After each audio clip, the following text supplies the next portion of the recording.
মুসলিম পরিবারে জন্মগ্রহণ করে নামাজ পড়েন না কেন? নামাজ কি হুজুরদের উপর ফরজ? বলেন। আপনার বয়স কি 10 বছরের নিচে? তাহলে আপনি নামাজ পড়েন না কেন? ফরজ মানে কি? আপনি ইচ্ছা হইলে করলেন, ইচ্ছা হইলে করবেন না, নাকি এটা ফরজ? ফরজ হইতো বোঝেন। ফরজ কি? ওই যে প্রত্যেক রাতে যে মেয়ের সাথে খষ্টি নষ্টি না করলে আপনার ঘুম হয় না, ওইটা হচ্ছে ফরজ।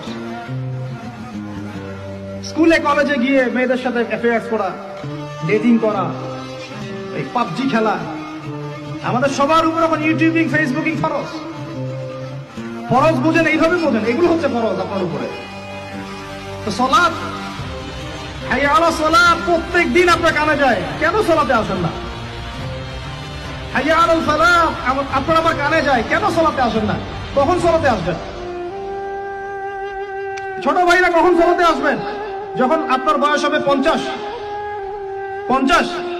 ওই সময় এসে প্রথম কাতারের চেয়ার নিয়ে দৌড়াদৌড়ি করবেন।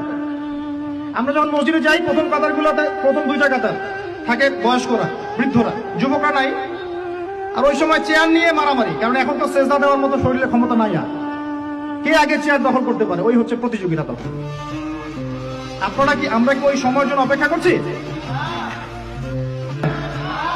নামাজ পড়লে আপনি কি মানবতা বিরোধী অপরাধী হয়ে যাবেন?